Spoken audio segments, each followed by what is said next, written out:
When the sun sets, the undead awaken. To slake their hunger, they feed upon the herd of unaware mortals. Right beneath our noses, the kindred clash against their rivals as they vie for control of the city of San Francisco. Are you strong enough to cheat final death and see another night? Vampire the Masquerade Rivals expandable card game from Renegade Game Studios.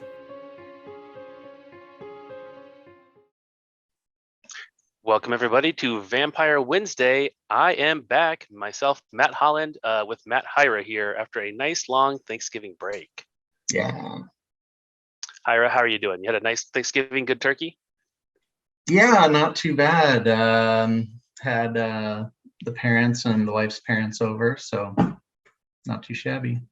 Fantastic. Well, and another nice little thing for Matt today. It's been 2 years since you joined Renegade. Okay, that's true. Yep. And it's actually a year and a day. Is that why you invited me here? That's partially, but it's also a year and a day since I joined Renegade. So the first day was November 30th. Oh, wow. So this is a momentous occasion here on Vampire Wednesday for us both. All Matts have a work anniversary in December. Well, we are back. Like I said, we've got a couple quick updates, and then we're going to go through just some rules and some cards and some interactions that seem to trip people up. So this can be a great resource to people who are learning the game, who have questions, just a thing that will live on YouTube and provide answers. But the first announcement is that The Wolf and the Rat is going to be available very, very soon. I know we were hoping for November. It slipped just a little bit here into December. But with all the shipping troubles and everything, we want to make sure that we're getting that out to our pre-order customers and then also making it available to everybody else in your friendly local game store. Another thing that people have been asking about a lot is a way for people who are outside the United States, the United Kingdom, and the European Union to get things like OP kits, promos, these new expansion that we did not do a Crowdox pre-order for. And I'm happy to say we also have a solution for that in the works, and that will be coming very soon as well. So you will be able to order The Wolf and the Rat, get the pre-order promos if you're outside of those areas that we've already been able to help with our existing web stores. You'll be able to order OP kits. This goes for Canada, Australia, every different place that has reached out to us, wanting to be able to order that stuff. We have a solution for you. And even for some other Renegade exclusive items, most notably the Book of Nod Deluxe Artifact Edition for the Vampire the Masquerade role-playing game. Very cool. So people who are in any corner of the world who want one of those, it's this huge crate full of artifacts and notes and scrolls and an actual tablet, like clay tablet, stone tablet. That's going to be available to people outside of these 3 regions as well. So it's exciting for people who've been waiting for that, and we'll have more to share very, very soon. But on to some of these different things that trip people up in Rivals. Matt, let's start off with Thin Bloods. New in Blood and Alchemy. I really enjoy them. They have a lot of these 1 blood potency characters, and I think people are not always sure, 1, how that exactly works, and 2, maybe some of the ways to use it that is not immediately evident. So Katie, could you throw up the picture of Wendy as a reference? Because she is a 1 blood potency Thin Blood vampire. Yeah. So, right. I think the party ability is pretty clear. It's just, if you're in a party with Wendy and you have Thin Blood Alchemy, you get +1 BP, and in this case, she gives Obfuscate. I think it's the pay 1 prestige ability that has tripped people up a little bit. So let me kind of just walk through it a little bit instead of, the more technical rules side of it. So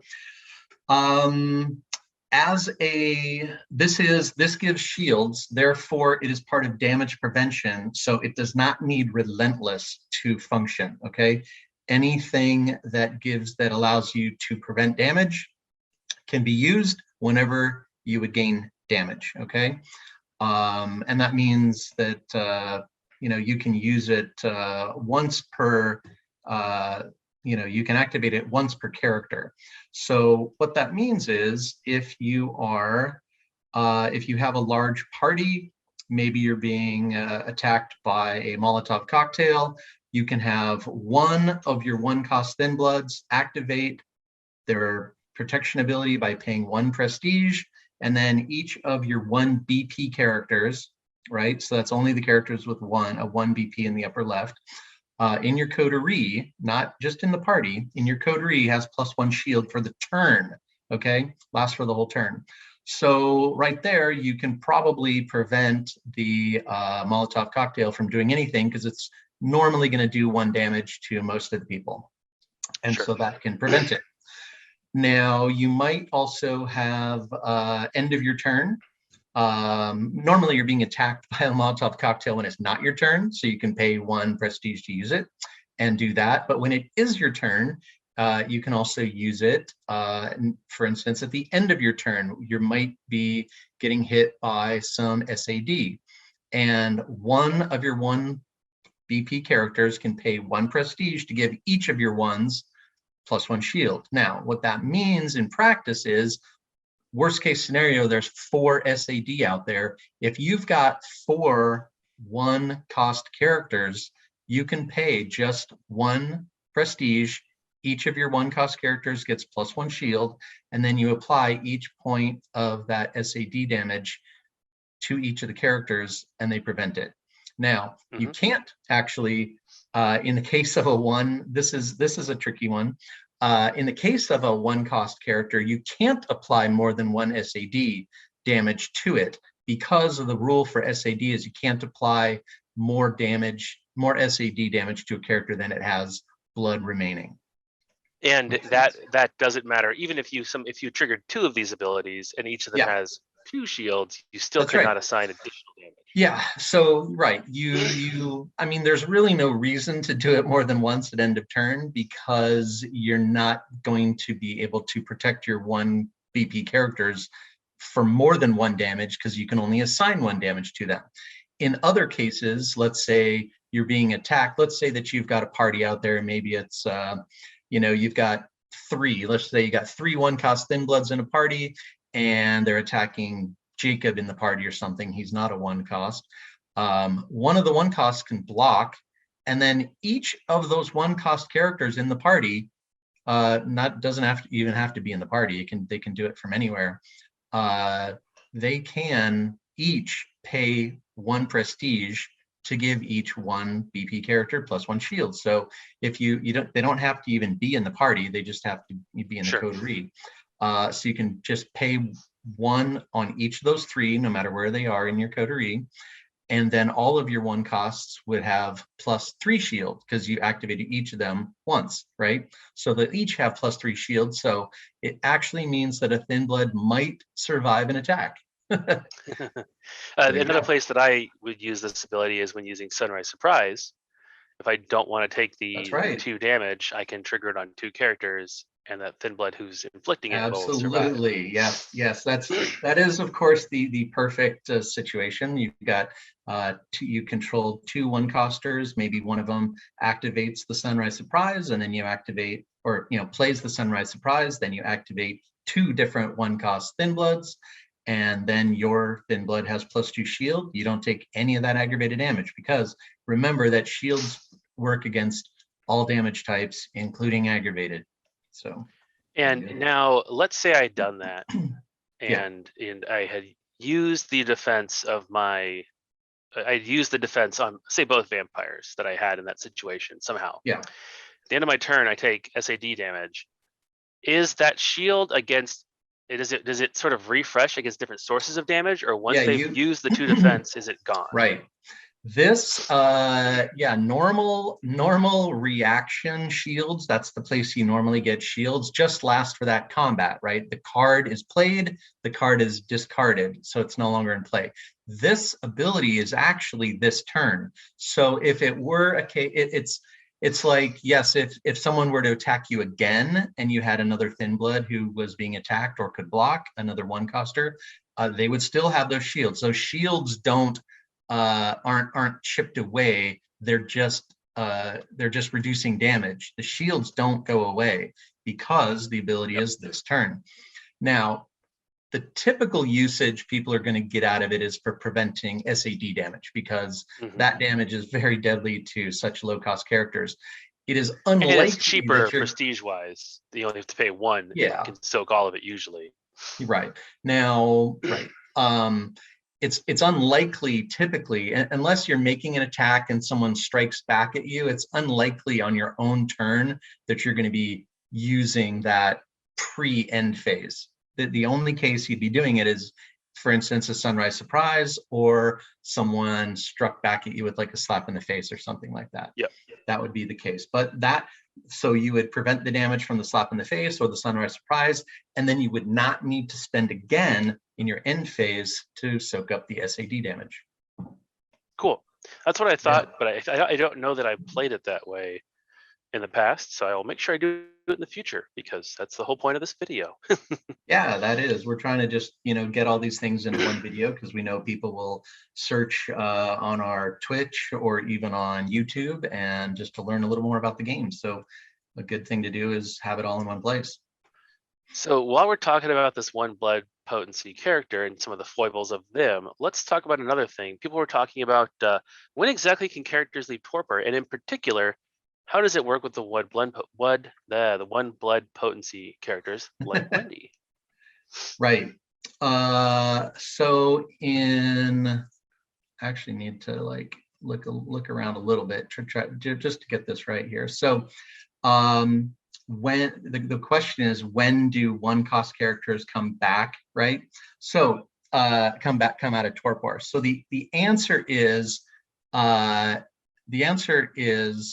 well, hang on, let me I think it's not just when, but it's also why, because I think that the common incorrect thought that I know people have is like, okay, Wendy's sent to torpor, I immediately take one of my prestige, put it on her as blood. She's now back at full strength. So why does she not just come back right away?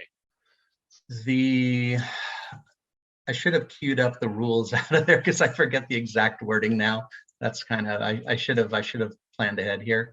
Let me just do a torpor. quick... When a vampire in your coterie has 0 blood, exhaust them and place them into torpor. Yeah. Burn all attached retainers, discard every attached card that's not a title, immediately place 1 prestige. Right. During the torpor, if at full blood at the start of your turn, they return to ready. Correct. Return during the ready and return step. So that is why, the reason they don't come back immediately. Are you looking on page 11 by chance of the rulebook, or? Yes. Yep. Okay. Yep. So it's because they only come back from torpor at the ready and return step of the beginning phase of your turn. Correct. So yes, when you knock out a 1 BP thin blood, they're going to go to torpor. The thin blood player is immediately going to put 1 prestige onto them, but we don't want them just hitting a revolving door and coming right back into play into your haven, because then you could never, it'd be very difficult to coterie eliminate you. So instead, your character is not going to re-enter the haven until the start of your next turn.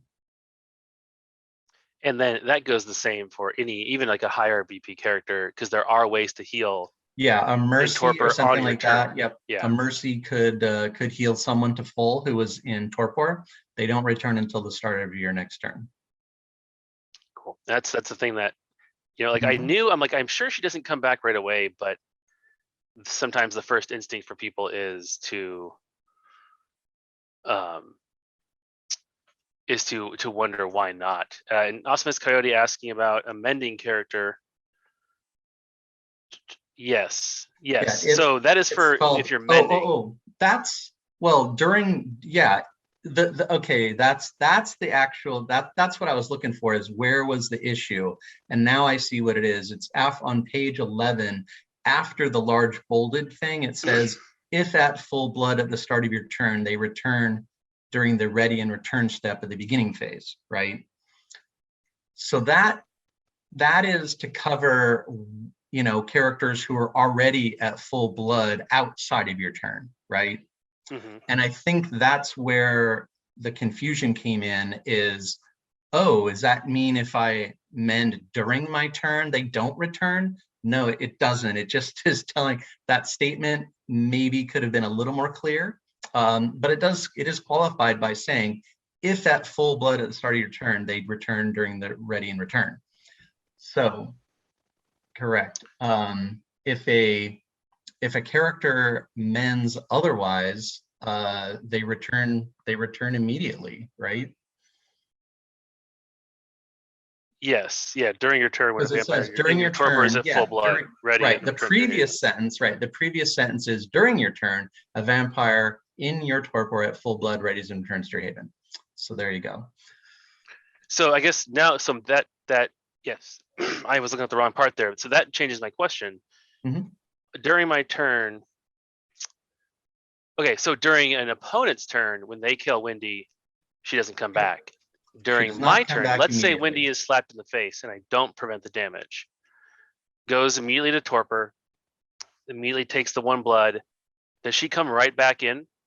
In that case, yes, she would. Yes, Okay. because it is during your turn. That's the previous sentence. During your turn, a vampire in torpor at full blood readies and returns to your haven. Despite you saying during your turn like 4 times, I didn't parse the fact that during your turn I made should this have example read. different I from. should have read both sentences because they really go together. One's Yeah. bold and one's not. So my mind automatically just went to the last sentence. So yeah. Well, and I have a little bit of like fogginess from a cold I've got, so I'm gonna blame Mhm. that for not realizing that yes, on your turn and on an opponent's turn are very different, and the examples are gonna change. Yeah. So And there's I your answer. She think will come back Awesome, immediately. I think on your turn. Coyote is talking, maybe Coyote's talking about mending during the mend step.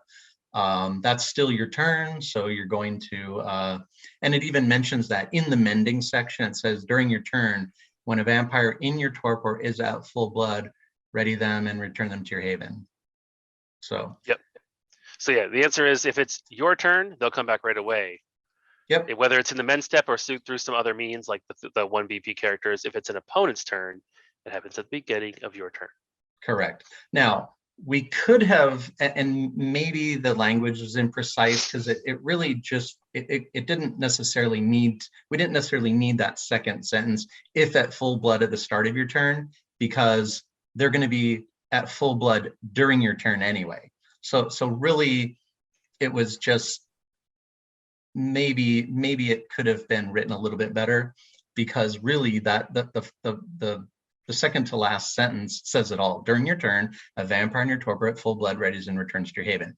So there it was. That really says it all. The next sentence just kind of, maybe the next sentence is where people got tripped up because they thought it was, why is start of your turn different than during your turn? It's not. It was just part of trying to shoehorn in, like they don't come back during other players' turns kind of thing. So yeah, and my disconnect was conflating my turn and opponent's turns and the different behavior. Yep. Okay, we got there in the end. So. Let's talk about schemes. Schemes are a thing that I think still trips people up. The bidding prestige process, exactly the order that things happen in. Yeah. Can you kind of run through that? Yeah, I've seen it, so I know this one I know about. This one I know where the issue was. I had to look up to see where the confusion was on the last one. So with schemes, each player, starting with the active player who's playing the scheme, that player is going to do everything immediately before anyone else does anything. Okay, so if I have a couple characters with influence, I'm going to put no influence tokens on them. I'm also going to put prestige in my hand if I wish and hold it out over the table. I'm also going to place an influence modifier face down if I wish. All before anyone else says yes or no, or even starts looking at their characters. I have to be completely done, and then I say next, okay? Then the person to my left can say yes or no, place their influence tokens, place an influence modifier, put prestige in their hand if they wish, and so forth, okay? So I think that is the bigger, where the issue came is people may not have, someone almost asked a question that got cut off. I think that's where it came in, is some people thought that you went around saying yes or no and putting tokens on things, and then you put prestige into your hand. But no, you actually do everything all at once. No influence tokens, influence modifiers, prestige in hand. Then the next player gets to, say yes or no as well. So, yep. And to clarify, the other thing that I think still kind of confuses people sometimes is when you say putting prestige into your hand, that is the amount of total prestige you have available to you is public knowledge. So if I have 7 prestige remaining, that is public knowledge. I have to tell people that when we start this process, I've got 7 I could spend. Yeah. What you then do is you take your whole pool into your hands. Yeah. You separate out what you would like to bid, say in this case 2 or something, and I put my hand on the top of the table with my 2, my hand under the table with the 5 that I'm not spending. That way, it's you're never going to be conflating the 2 or mixing them up or having any opportunity to change them, and then you'll reveal at the end. Yep. All right. Did we get? So... And it's never public knowledge how you split that prestige. That's the total right. is public. It is not public how you split it. Yeah. If someone asks you how much prestige did you have, by the way, you have to tell them the actual amount that your total, let's say it was 7, and they don't know. They know that you could have up to 6 prestige in your hand over the table, and that hand needs to stay over the table because we don't want people to change their mind when they see a bunch of people playing influence modifiers and all that. Yep. All right, I see that you answered the question there from Paradox 23. Yeah. If you're acting 1 BP Thin Blood gets knocked out during your own turn, it immediately comes back. That is correct. Yep. And Ornithoptric saying it is rare that things will come out during your turn, and I would say it's even more rare for it to make a big difference because presumably you've done it in 1 action and then that resulted in them going into torpor. So even if you get them back without using an additional action, you're probably not going to do much with them. It does. They do come back however, ready. Make them vulnerable to getting hit again. Yeah, they do come back ready though, so it's not the worst thing ever to they can block or something to get them knocked out. If there's someone in your haven, sure. So, but also for someone like Wendy, if she comes back immediately, she's there for someone else to take a shot at and potentially earn agenda off of. So there's a kind of a balance there. Ornithoptrics, that's exactly why we wanted to go through that because, I think a lot of people have played it that way, and even people who are not as foggy as me today, may get confused in the distinction between. The sentence, I suspect that it's that very last sentence. If at full blood at the start of your turn they return during the ready step, that was only there to remind people that, hey, you don't come back during other players' turns. It looks like it didn't really do the job that we wanted it to. So, sure. And for anybody else who has questions, like Paradox 23 and Ornithoptrics have had, please put them in the chat. We would love to address some of your questions live. Otherwise, we will continue going through the list. But if there's a situation, a scenario that you're just not sure about, or that you have noticed that you've had difficulty and had to go to Discord and get an answer on, please let us know because we would love to cover those on this. Okay, so we've got, let's pull up the Drain Them Slowly agenda, please, Katie, because there's an interaction with Drain Them Slowly and Drive-By that people have had some questions about lately on Discord. So let's go over. So this is just when a character you attack takes 1 or more non-aggravated damage but is not defeated, gain an agenda. Right. And that's pretty simple. Let's flip over to Drive-By, Katie, so we can talk about how Drive-By interacts with it. Yeah. Well, while Drain Them Slowly is up there. Okay, well, that's fine. I would say let's just read Drive-By and then go back to Drain Them Slowly if we can. So Drive-By, you're going to be exhausting a character in the streets to make an attack. You're going to announce it as a ranged attack. Clearly you're a Bruja or have a Bruja in your coterie. You're going to then play your attack card face down. You have now declared an attack against an opposing character. So if you could put Drain Them Slowly back up, if that's possible, we'll see. And then once the defender has a chance to play, blocks, reactions, all that, you're going to flip your drive-by face up. Now, the drive-by does its inherent damage inside the skull too, right? That is the attack. The attack is against the named target, okay? Yep, okay. And so you can see where I'm going with this. Drain them slowly is when a character you attack is the super important word here. You only attacked one character. However, the other characters are taking damage through like a non-attack source. Yes, correct. The other characters are taking essentially effect damage. The effect is how much celerity you have. Each of those characters take 2 damage, okay? That damage is ranged. And now that is something that has come up. People ask, well, what kind of damage is being dealt by the drive-by celerity, right? Well, that is also ranged because the attack type was ranged as well. We probably should have put the range symbol in between the 2 and the skull, just so people, just to make it super obvious. We didn't, it never came up in playtesting. Everyone seemed to get it. And so, sorry, we did not put that there. If we ever reprinted the card or a similar card, we would probably want to put that there to remind people. Yes, we don't have generic. It's also thematic. In most cases, right? I think you'll find like we have aggravated damage, we have ranged, physical, social, mental. We don't really have just random damage that doesn't that just is out there doing nothing. And it makes sense. Nobody's going to be like jumping out and punching someone in the middle of the drive-by anyways. Right. Perfect. I when I first saw people ask that question. Yeah, well, let me just give an example. Like in the same way, like the Mighty Fall, it just says +2 damage if the target has 5 or more blood, right?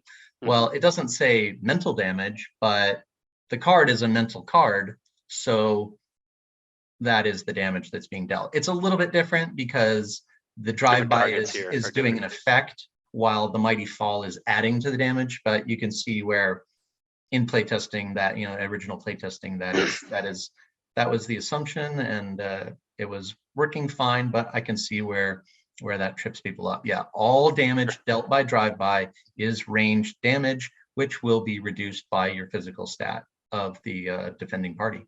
And then Paradox 23 just saying, to be clear, that additional targets of drive-by are not considered targeted or attacked. And that's correct, right? So they don't get to play a reaction. They can't be blocked for anything like that. It is just damage dealt. Yeah, and I can see that's a good question because it's the parenthetical text down there says can't target the same character twice. It isn't actually targeting them. It's certainly not attacking them. Can't choose the same character twice. Yeah, it probably should have said can't choose the same character twice. I don't think there's anything that really cares about whether you're targeting someone, but there could be in the future. So we will want to tighten that out. In a perfect world, that would say can't choose the same character twice. Correct. Well, there you go. That includes you can't choose the character who was initially attacked, right? The only character that you triggered the drain them slowly, right?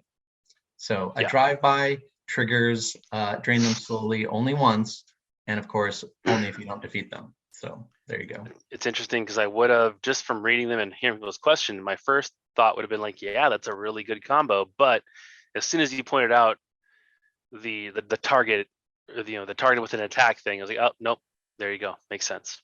Right. All right, Katie, you can take the card down just so you can see our beautiful faces for a little bit. And let's talk fear tokens. So a fear token, if you have a fear token and would ready. Well, hold on. We got a question here that just came up actually.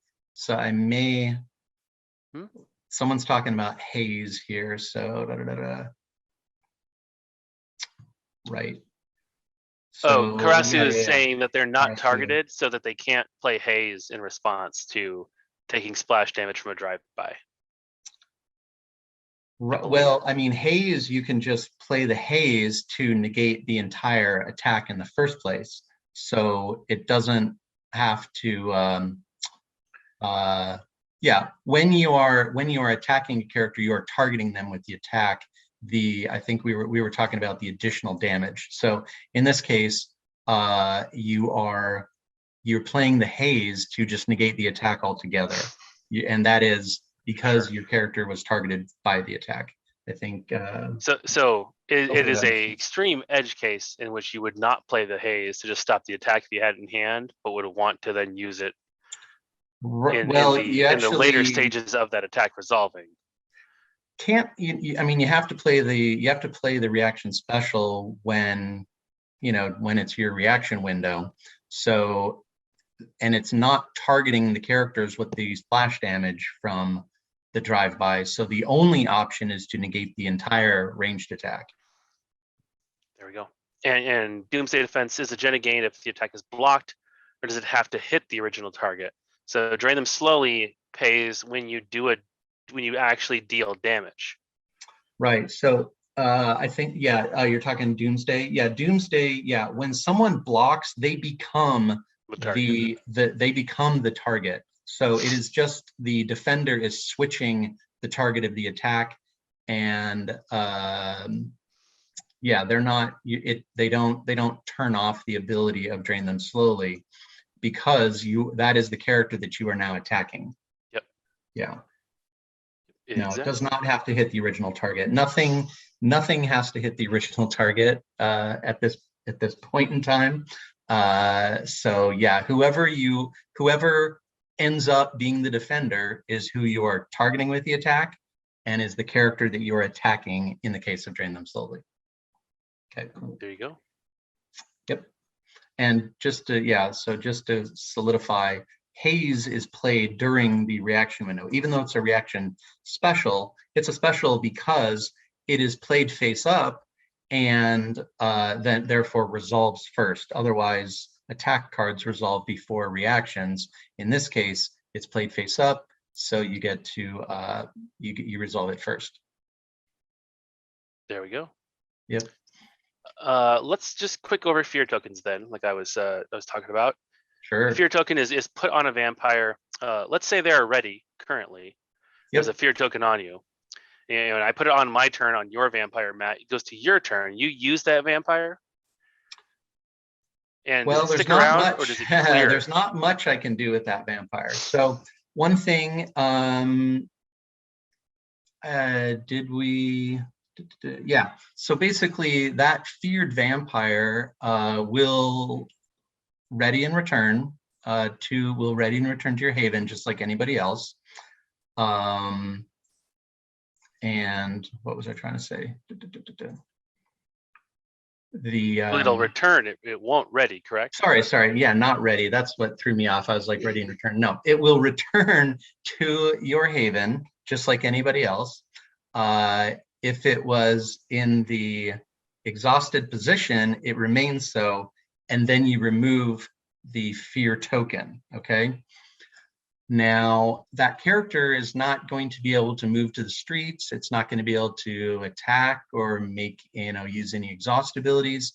They could still use exert influence during a scheme, or if someone else wanted to play a title, they would not be able to play a title themselves, because titles are actions that you need to exhaust your character to attach it. But their influence is still available. If they have a payment effect that is not that does not require exhausting, that can still be used. And I think the sort of important distinction is, if you put it onto a vampire that is not exhausted, then at the start of its turn, it's still going to go away. It does not persist until they use it. So you can't just kind of force them into a situation where they need to exhaust that vampire in a situation that's not going to be as bad as it could be. Yeah, fear on a ready character is essentially worthless. It won't have any effect. It will go away immediately. Whether exhausted or ready, it goes away at the start of the next turn. There we go. Mm-hmm. I suspect that's the sort of the question that people. That may have been where the question came from. Yeah. We talked about bidding for schemes. Mm-hmm. So Awesomeness Cody asks, what happens if a character has 3 fear tokens on it? doesn't matter how many fear you have, Right. they don't have any additional effects. So, Hmm. excuse me, when I return, I would lose all of my fear tokens. Yep, all the fear tokens go away at the same time. It's one up. Yep. And then leader bidding. Am I correct in that that is handled much the same as scheme prestige bidding? I wouldn't try to compare them. It's a lot different. Okay. It's at the start of the game. Um, so once you have determined player order, and you find that you have two people who have both revealed the same leader, starting with the player closest to player one. So player one may or may not have one of the duplicated characters. Maybe they will. Basically, whoever the first player is in clockwise order from player one will have the first chance to make exactly one and only one bid, or I Yeah, should that's right. say a bid and only a single bid. You can bid however much prestige you wish to. I would say the most common that we saw at Gen Con were 0 and 1. So in case you're out there thinking, oh my gosh, I might have to bid 4 to get my good character. No, you really don't. You really don't. You can Yeah. probably, if you really want to make sure no one else beats you, 2 is probably pretty good, but 1 might scare them off. So let's just say that player 1 had a duplicate, and so did player 3. Okay, just or let's say it's you and me. So let's say we both have Li Zhu, right? This came up at Gen Con a couple times. So we both have Li Zhu Chen revealed, and I say, wow, I really want Li Zhu for my playthings agenda, which nobody knows I have playthings yet. I'm player 1. I'm gonna do it. I'm gonna bid 1 prestige. Now, that is my only chance to bid. I could have bid 0. I could have bid 1 or 2 or 3 or 14 if I wanted to, but that would probably be a terrible idea. But I bid 1. Now the pressure is on Matt Holland to beat me or choose a different leader. Okay. So what does Matt Holland say? I mean, what you're telling me is that 0 is probably, I think as we mentioned in our sort of tournament prep, I should have a plan for an alternate leader, because Probably I should. don't That's want a to be good idea. spending 2, 3, or 4 prestige to keep my original Probably plan. not. Probably not. Right. So your only 2 options are pay 2 or find a new leader, right? Now, it also could happen where, let's say there were 3 people each with Li Zhu, and I win it with a bid of 1, let's say, and then the other 2 players have to choose new leaders. It is possible pick that another they dude. might both reveal the same leader on their second try, in which case they're then going to go through another round of bidding. So that could happen. I don't think we've seen it happen ever, but it could. And if the first bid is 0, the next player still has to either bid 1 or pick a new leader. They can't. Yeah. They Yes. can't also. Right. Yeah. The tie, there is no tie. Essentially, the early bid, the first bidder has priority. You cannot match them. You have to overbid them or fail to and choose a new leader. Yep. Okay. So, and that's just good advice for people. If you end up in a situation like this, if you're considering paying, more than 2 or even, 2 or more, you're probably doing something wrong. Like and it may be hard if you're newer to the game to feel out like what's an appropriate bid, because I really want Hydra or something. And as Matt has said, from what we've seen so far, at least, 0, 1, and maybe 2 is probably the highest you're going to want to go. Does Unless you anyone? have I some think kind of crazy. we have a couple Gen Con players here. Did anyone hear of anyone bidding 2?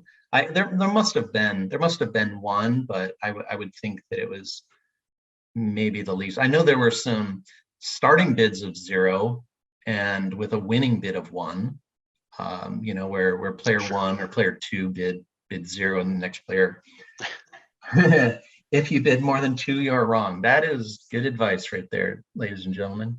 It's a good rule of thumb, at least. Yeah. Bidding, if your whole strategy revolves around your character, that one character, let's say that you're playing like Hydra and 6 Thin Bloods. Well, yeah, and you got a bunch of Brewha cards in your deck. You might want to bid 2, but other than that, okay. Well, Coyote says someone did bid 3, so yep, yeah. All right. Well, that's leader bidding for you. Let's talk about Relentless, because you just did make a little update to a clarification about Relentless, and some people have kind of debated what happens if I have multiple people who are trying to do Relentless effects, or in the case of Street Preacher, maybe somebody's going for the game-winning kill, and 2 other players at the table try to activate Street Preacher to block that. Who actually gets to do the block? Well, wait. You're talking about multiple Street Preachers, right? This was a hypothetical, right? So, yeah, it must have been. Yeah, because it's unique. Remember that remember characters are unique, which we just got done talking about in leaders. Yeah, but okay, let's just do the hypothetical. If there were a case where multiple effects that could block attack, 2 different characters who each had a relentless exhaust to block ability, you're still things are gonna Relentless uses a stack that resolves last in first out. We're getting a little bit ahead of ourselves because we should probably talk about Relentless in general first. Sure. Because when I did the video 2 weeks ago or so, the theory was that we could get away with Relentless, just do it whenever you want during an opponent's turn, right?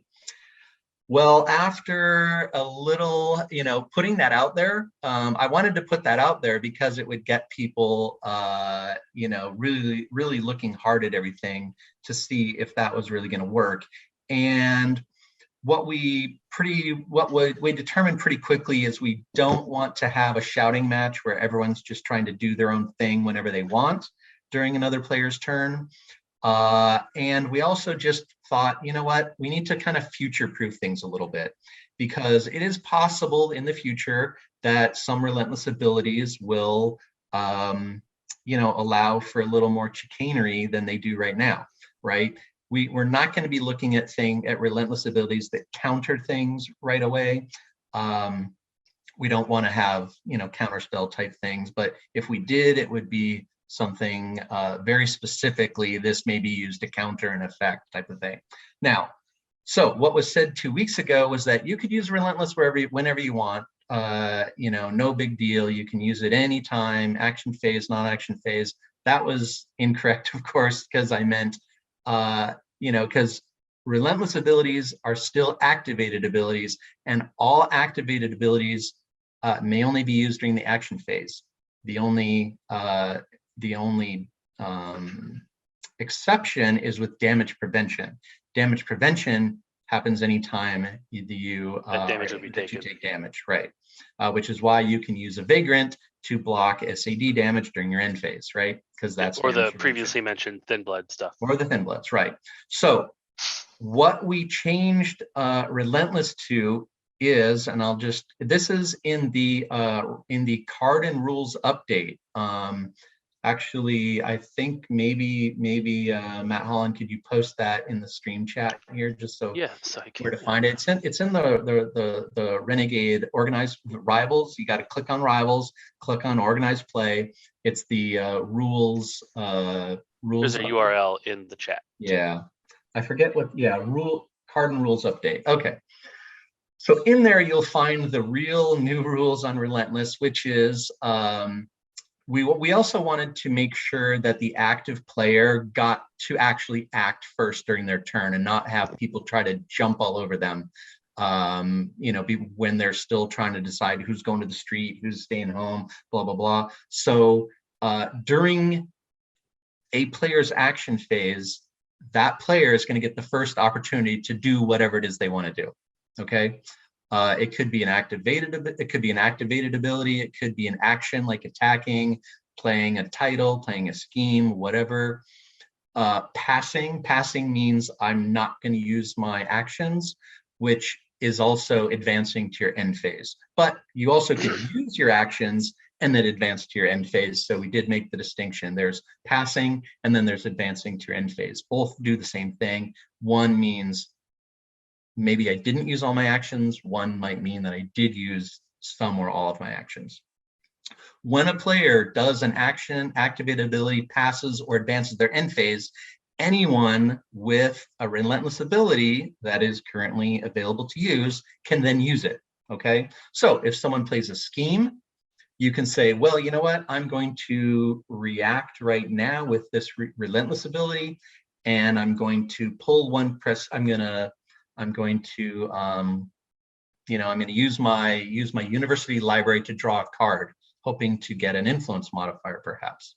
Okay. In addition, so when a player does do that, does take an action, starting with the player to the left and proceeding clockwise, each player may activate relentless abilities. When someone, during that circle, when someone activates the relentless ability, you can also react to that relentless ability. So let's say that it's me, Matt Holland, and Coyote are playing. If I play a scheme, Matt Holland plays a reaction, Coyote could react to the relentless, right? Sorry, I said Sure. Reaction, I meant relentless. Yeah, so that creates a stack, right? Matt Holland put a relentless ability on there, and then Coyote came in and put a relentless ability, reacted to that essentially. That is going to create a stack that is then resolved last in, first out. So the last ability resolves first, Coyotes would go off, then Matt Holland's would go off, and when all those are done, then we do the scheme, all right? So our intention is that we don't want to have relentless abilities be overly disruptive, like, telling people, whatever it is, like exhaust a character, because the person playing the scheme may have wanted to use like an exhaust ability that would give them some influence like that. So we're not going to make relentless too disruptive, unless it's properly costed. So you don't have to worry about any of the current relentless really denying you anything. Everything is going to resolve as usual. It's just you might need to wait for someone to do their relentless stuff first. Now, all this talk, if you're new to card games and whatnot, you might be thinking, oh my gosh, there's all these stacks and everything and all these weird effects. There aren't actually that many relentless abilities in the game. Correct. So it's not something that you're going to be seeing a lot of. You will occasionally. And there's even fewer that are particularly interactive. I mean, Street Preacher is the big one. A lot of the other ones are like draw a card, or I think there's somebody that can heal. Yeah, and that was the original motivation behind, just do it whenever you want, because University Library, draw a card. I mean, how disruptive is that to your opponent, to someone playing a scheme? Not really, it's not really that big of a deal, right? So, yeah. Makes sense. And Paradox 23 put me on to the trail that I was trying to pursue with the question of, what if multiple people are trying to block an attack? Who gets to? So let's say we have a table full of Dragon's Roost havens, and there's an attack going off. Yeah, Dragon's Roost is different because it's not actually the relentless ability. Yeah. So let's talk about that actually as a rules thing, right? What's the difference between Dragon's Roost and Street Preacher, right? Dragon's Roost is not a relentless ability. It is simply a choose whether or not to block an attack, right, during someone else's turn. Now, that is just going to be a clockwise from the active player. First person to use their, starting with the active player and going clockwise, first person to announce, hey, I'm going to have my leader use the Dragon's Roost to go block this attack. Since it's not a relentless ability, there's no stack involved. That character is now blocking the attack. And one of the basic rules of the game is once an attack is blocked, you can't have any other blockers. Okay. That's gonna be my next question. So way to beat me. Yeah. Now, so you can't block the attack for the blocker and then somebody else block the attack. Right. That also means that if someone's being attacked and the defender blocks it, someone with a Dragon's Roost can't go, whoa, hang on there. I want to earn 1 prestige. I'm going to steal that block from you. No, can't do it. Now, with the case you talked before, now I think we can talk about the Street Preacher ability. Let's say we had two different characters who both had relentless blocking abilities, in which case we still use the stack. So if the player to my left announces, yeah, I'll block that with my Street Preacher using my relentless ability, another player, let's say using the Road Pastor, I like that, the Road Pastor says, au contraire, I'm going to use my relentless ability on top of yours. Well, that's a stack. They resolve last in, first out. The last relentless block resolves. They are now a blocker. The previous one is out of luck. And even worse, they had to spend a prestige to do it, right? With the Street Preacher. So be wary of that. That currently does not exist in the game. And we hope not to have relentless abilities with costs like that. Losing a prestige and not getting to do the block is pretty rough. So our intent is to not have it is, although I guess it's a little go ahead. It's a little bit offset by the fact that, like, if you were going to do the block in order to prevent this game-winning kill, if somebody else did that, then at least the effect you were hoping for is still happening. And maybe I guess your Street Preacher lives to see another day. Yeah, I mean, I would have to think that most of the time you should be happy that just someone is preventing a win condition. You know, keep your relentless blocker at the ready for in case there's someone else goes for a win or a kill on an important character. Sure. Well, let's cover one more. You know, we might do another one of these next week. So I'll bet you people will have some more questions that we could use, and we're not going to get through every one of these. You know what we could do is have people could message you on Discord maybe with some questions that they would like answered. Yeah, message me or tag me in Discord, or send me a message or tag me on Facebook or something if you have situations or questions that you think would be good to talk about, because we have several more that we're just not going to get to all of them. But let's just talk with our last couple minutes here about the attachment line and when you're able to get rid of attachments, because that was a thing that I managed to miss for my first few games, that there is a 3 attachment max on all of your vampires. Yes, the 3 attachment max. How many cards did you attach? I don't know. I mean, let's not go into exactly how much of a beast Li Shuchen was, but yeah, it was a lot. Yep. Right. So the limit is 3, and that's 3 regardless of where they come from or type. That's correct. Yeah. That is indeed, that is no matter where it came from, the whether it's a title or it could be a crossbow, things like that, you know, it's a maximum of 3 no matter how it got there. Okay, maximum of 1 title, but the important thing is that you can detach cards from your characters. You can now, some things you cannot do automatically, like I believe, what is the wording on the crossbow again here? I think do we have the card? Probably not, because we weren't talking about it earlier. Yeah, I did not pull it out, but I can pull it up and see. Crossbow, discard 1 card, attach crossbow to the target. If they have 2 or fewer attachments, this character cannot mend during the end phase. So it's actually not spelled out there, but I think it's in the rule book.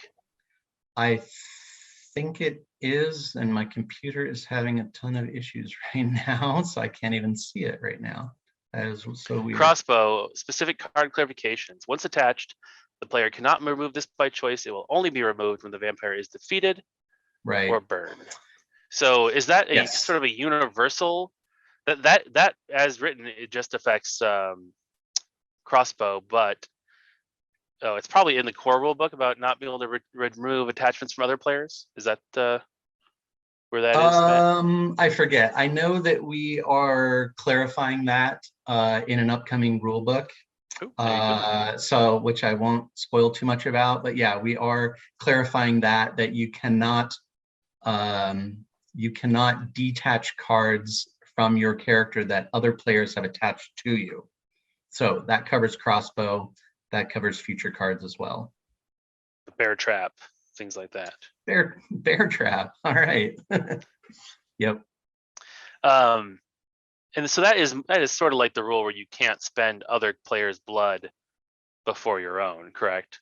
It's kind of the thing where like you can't use other game effects to kind of end run things that other players have done to you as a general sort of guideline.